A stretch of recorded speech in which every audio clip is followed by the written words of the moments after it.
오늘 말씀은 로직, 부소스, 로고스, 인간의 논리인가 신의 말씀인가 라는 제목으로 오늘 하나님의 말씀을 전하도록 하겠습니다. 우리가 갇힌 계산기의 세계를 풀어보려 합니다. 사랑하는 성도 여러분, 오늘 우리는 두 가지 세계관의 충돌 앞에 서 있습니다. 바로 세상의 로직과 하나님의 로고스입니다. 우리가 사는 세상은 철저히 로직에 의해 움직입니다.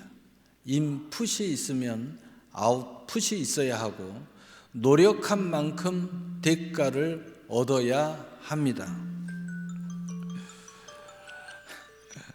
강한 자가 승리한 것이 당연한 논리입니다. 우리는 매일 아침 눈을 뜨자마자 이 세상의 계산기를 두드리기 시작합니다. 어떻게 하면 손해보지 않을까?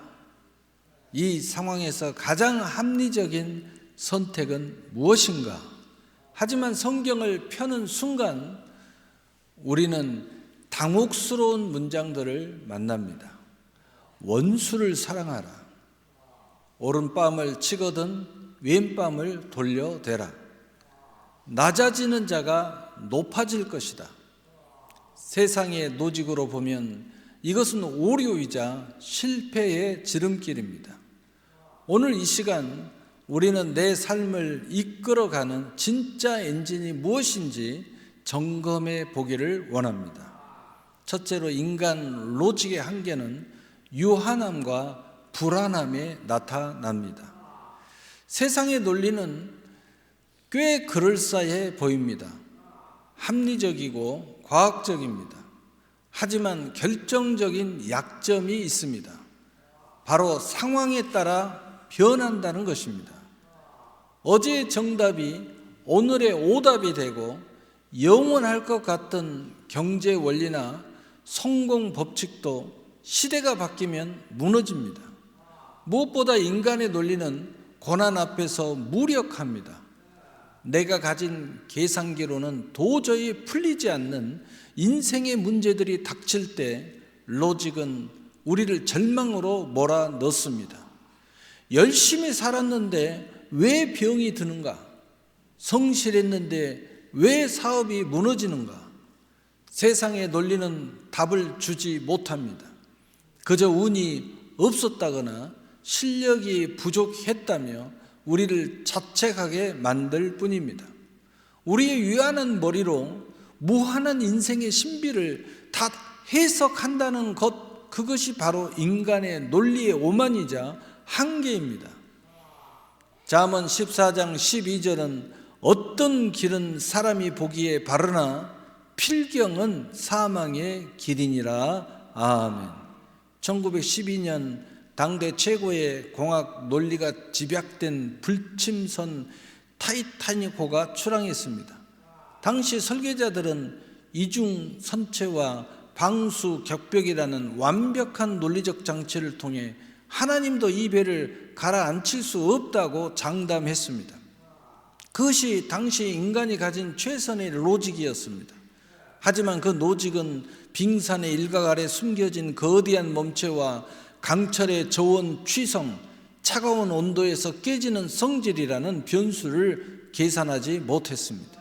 인간의 노직은 우리가 아는 정보 안에서는 완벽해 보이지만 우리가 모르는 보이지 않는 변수 앞에서는 한순간에 무너집니다. 우리 인간도 마찬가지입니다. 건강, 재력, 인맥이라는 나만의 방수 격벽을 쌓고 이 정도 노직이면 내 인생은 안전해 라고 확신하지만 인생의 차가운 바다에서 만나는 예기치 못한 빙산 앞에서는 그 논리가 아무런 힘을 발휘하지 못합니다. 우리가 유한한 인간의 로직이 아닌 영원한 로고스를 붙들어야 하는 이유가 바로 여기에 있습니다. 두 번째로 하나님의 로고스는 영원한 생명의 원리입니다. 반면 성경이 말하는 로고스는 다릅니다. 요한복음 1장은 선포합니다. 태초에 말씀이 계시니라. 이 로고스는 단순히 종이 위에 적힌 글자가 아닙니다. 온 우주의 질서를 만드시고 무에서 유를 창조하신 하나님의 근본적인 설계도입니다. 인간의 노직은 상황을 보고 판단하지만 하나님의 로고스는 상황을 창조합니다. 십자가를 보십시오. 세상의 논리로 십자가는 실패의 상징이며 가장 비합리적인 죽음입니다. 젊은 청년 예수가 무력하게 죽어가는 모습에 세상은 비웃었습니다. 그러나 하나님의 로고스 안에서 그 십자가는 인류를 구원하는 유일한 길이자 최고의 지혜가 되었습니다. 세상은 보이는 것이 전부라고 말하지만 로고스는 보이지 않는 것이 영원하다고 말합니다. 세상은 가진 자가 행복하다고 하지만 로고스는 심령이 가진 가난한 자가 복이 있다고 선포합니다. 이사야서 55장 8절에서 9절에 이는 내 생각이 너희 생각과 다르며 내 길은 너희 길과 다름이니라. 여호와의 말씀이니라. 이는 하늘이 땅보다 높음같이 내 길은 너희 길보다 높으며 내 생각은 너희 생각보다 높음이니라. 아멘. 18세기 유럽을 공포로 몰아넣은 천연두를 해결한 것은 에드워드 제너의 종두법이었습니다. 당시 사람들의 일반적 논리는 병을 피하려면 병균으로부터 멀어져야 한다는 것이었습니다. 하지만 제너는 오히려 소의 천연두균을 몸에 주입하는 당시로서는 말도 안 되는 역설적인 방법을 제시했습니다. 사람들은 병균을 몸에 넣는 미친 짓이라고 비웃었지만 그 역설적인 방식 속에 인류를 구원할 생명의 원리가 담겨 있었습니다. 십자가의 로고스가 바로 이와 같습니다. 죽음으로써 생명을 얻고 낮아짐으로써 높아지며 버림으로써 얻는다는 하나님의 방식은 세상의 논리로 보면 미친 짓 같아 보입니다. 세상은 고난을 피하는 것이 축복이라고 말하지만 하나님의 로고스는 고난을 통과하여 영광에 이르는 법을 가르칩니다. 인간의 계산기를 두드리면 십자가는 마이너스지만 하나님의 생명의 법칙을 보면 그것은 온 인류를 살리는 무한대의 은혜 위에 은혜의 역사가 됩니다. 셋째로 로직을 넘어 로고스로 걷는 삶이 축복이요 영광입니다. 하나님의 말씀에는 언약이 있습니다. 그렇다면 우리는 어떻게 살아야 합니까? 이제 우리의 삶을 해석하는 틀을 바꿔야 합니다. 내 삶에 닥친 고난을 세상의 수학 공식으로 풀려하지 마십시오. 대신 하나님의 언약으로 해석하십시오. 아브라함에게 아들 이삭을 바치라고 하셨을 때에 아브라함의 머릿속 로직은 이것은 불가능하다, 모순이다라고 외쳤을 것입니다. 하지만 그는 로직을 내려놓고 로고스를 선택했습니다. 그러므로 믿음의 조상 아브라함이 된 것입니다. 베드로가 밤새 그물을 던졌으나 허탕을 쳤을 때 그의 경험적인 로직은 지금은 고기가 없다 였습니다. 그러나 그는 고백합니다. 말씀에 의지하여 내가 그물을 내리리이다. 그러므로 그물이 찢어지도록 물고기가 잡히는 풍요의 축복을 경험하게 된 것입니다. 이것이 신앙입니다. 나의 노직이 끝나고 내 계산기가 멈추는 바로 그 지점에서 하나님의 로고스가 역사하기 시작합니다. 순종이란 내 논리보다 하나님의 말씀을 더 신뢰하는 은혜의 모험입니다. 누가복음 5장 5절에 시몬이 대답하여 이르되 선생님 우리들이 밤이 새도록 수고하였으되 잠은 것은 없지만 말씀에 의지하여 내가 그물을 내리리이다 하고 아멘.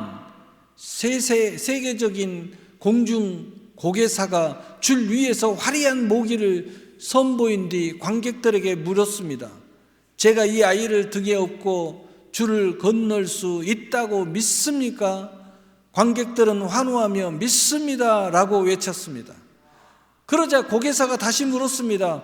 그러면 제 등에 업힐 아이 한 명만 보내주시겠습니까? 순간 장례는 정막에 휩싸였습니다.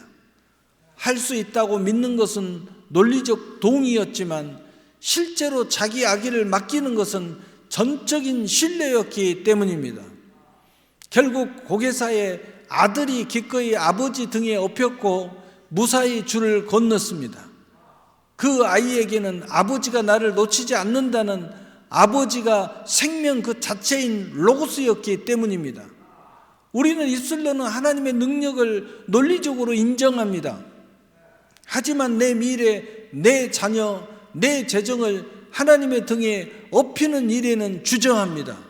내 계산기가 위험해 라고 소리치기 때문입니다.